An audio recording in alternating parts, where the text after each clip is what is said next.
Hi everyone, it's Derek from the I Ready podcast, and this is my reaction to the 1-0 win against St Johnstone in the Premiership tonight.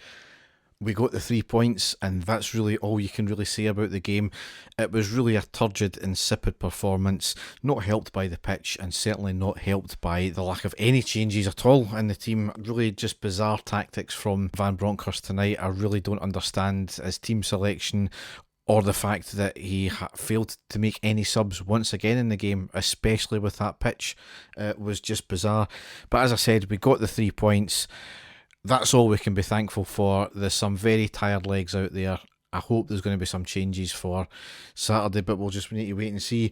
But the game itself, we made one change from the Motherwell game, where it was Balogun in for Sakala. So we lined up McGregor, Tavernier, Goldson, Balogun, Bassey, Kamara, Aribo, Lundstrom, Arfield, Kent and Morelos. On the subs bench, we had McLaughlin, Zukowski, Barisic, King, Sands, Lowry, Wright, Roof and Sakala. So the first half really was rather workmanlike, but uninspiring, completely uninspiring.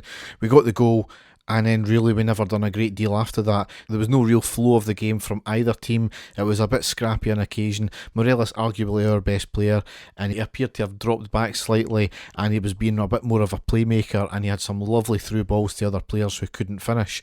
St Johnstone never really tested in the first half. However, they were competent enough, and all it took was one mistake, so we had to be wary of that as well. We did get the goal early on, as I said, on the 3rd minute when Kamara put us 1-0 up. It was a great ball dinked up to Morelos by Goldson, who had a lovely flick forward for the on-running Kamara, who beat the offside trap. He was 1v1 with the keeper, and he slotted it to the side of the keeper very calmly into the back of the net. I'm sure he scored a very similar goal to that earlier on in the season. So really good there from Kamara. So we thought this is the reaction we were looking for. But then it just went completely flat, as normally does when we go 1-0 up. And it was really frustrating. We did have a good few passages of play. St Johnstone had some of the ball as well, and it was just a really turgid game. It was more of a midfield battle, and I don't know how much the pitch played into that. On the 20th minute, we had some lovely work from Morelos, feeds it to Arfield in the box. The defenders blocked it before Arfield could shoot, rebounded out to Morelos on the right, who has a shot from an angle and hits the post, and then it was cleared. Really unlucky that there from Morelos. And then we never really got much until the 42nd minute, when there was a lovely worked move by St Johnstone, a bit of fortune with a loose ball and a shot from outside the box. McGregor made a good diving save to the left, and he gathered the ball. Just a minute later though, there was some nice work to move the ball up the park into a crowded box. Tavernier on the right plays it into the deck to Morelos, who had a lovely backheel flick to Arfield in the box, who has a shot, and it was saved by the keeper. And then right just before half time, Morelos to Kent in the box on the left, and Kent has a shot, but it went just over the bar, and that's how half time rung out. So we've all seen that movie before. As we know, one mistake can change the game completely. We needed a second goal at least. That was the bare minimum we needed in the second half, and we needed to up the pace and be more direct to get that. But in the second half, we never got that at all. We got there in the end, but the performance in the second half was rather worrying. It was again workmanlike. However, it was clear from about 55 minutes onwards there were players that were absolutely dead in their feet, yet still no subs. We've played a lot of football this season. The pitch was heavy. We've more big games coming up, and the fact that there was no subs at all was absolutely bizarre. I mean, it was bad enough he only made one sub in the Motherwell game on the 83rd minute, when it was clear from round about the 60th minute we needed subs. For him to not put any subs on at all when we've got 5 to use as well, bearing in mind not one sub. I'm going to give the players a wee bit of leeway on that one there, because as much as they were working, they were trying. There was some players that were absolutely dead in their feet. I mean, there was a point in, I think it was around about the 70th minute, when a simple ball got played forward and near our box, and Balogun, he just looked so leggy, he could barely move, and the St Johnstone player got there first. All that taken is a wee bit more switched on attacking from St Johnstone there, and that might have been it. Ended up in the back of the net, and then look where we would be. I mean, as I said, St Johnstone again were competent. However, I think we were very lucky that they were not great going forward, as if it had maybe been the way Motherwell had finished the game, that would have been a different story tonight.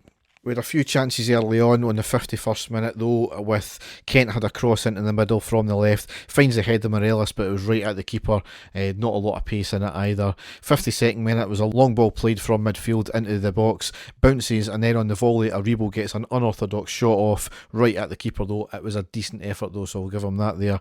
58th minute again, Aribo with a drive and run from the left, cutting in all the time, space opens up on the right with Arfield and Tavernier.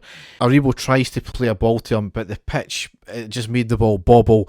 Arfield did get a shot off and it went wide. I don't know if the keeper maybe got a wee nick to it there. Certainly it was a goal kick given. He really should have hit a target there. It was a poor miss, but I think ultimately he was put off by the bobble of the ball as well. Maybe if I had left it, it would have went to Tavernier behind him.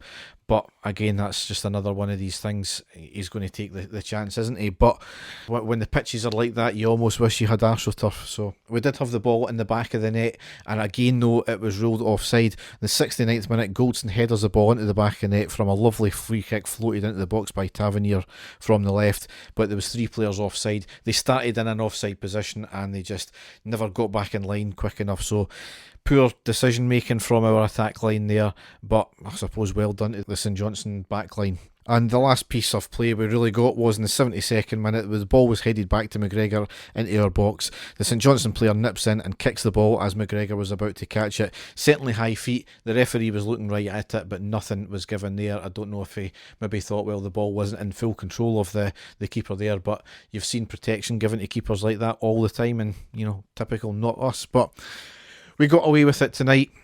Not the greatest of performances. Really, I don't know what will need to change in that team because, as I said, I'll give the players a wee bit of leeway, but they turned off in the first half after scoring. We never played to our full potential. I know there's a lot of tired legs out there, especially from that second half. That is on the manager. It makes you wonder what is going on there. Today wasn't the greatest of days to get on Rangers fans' back. Tonight the performance never really helped that whatsoever. It makes you think weird and wonderful things, you know, have the players got appearance fee bonuses that we can't afford? You know, is there a Michael Ball situation going on with the players? Because this is now the second manager, especially this season, refusing to make subs when it's clear that they're needed. So there's conversations need to be had about that as well. And I don't know where we go if there's still that refusal to make changes. One last thing though I do want to mention, especially in the first half, the songbook tonight. Come on guys, yous are better than that. I know yous are pissed off at the board now. Have a go at the fact that we're playing this friendly in this tour. Don't bring out the songbook to just bring the whole Rangers into disrepute again. It's utterly childish. It's cutting your nose off to spite your face. And I know there's folk going to turn around and say, who the fuck do you think you are? You're just a podcaster. You can't tell us what to do. It's not a case of that. It's a case of you're harming the club with this one here. I really don't care. It's just utterly stupid behaviour, but fans are going to do what fans are going to do regardless, aren't they? So, but anyway, a massive game are coming up against Aberdeen on Saturday.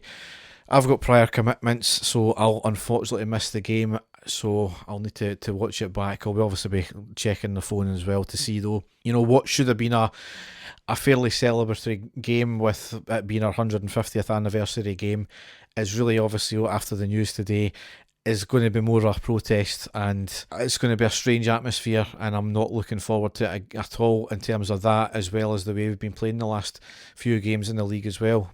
We got the points tonight. That's about all you can take from it. So, but anyway, Dave and I just had our main podcast out. We recorded that last night before the confirmation of this tour, so obviously slightly out of date news there. You can go through all the usual podcast outlets for that one there. So enjoy the rest of your night. Thanks for listening, and goodbye.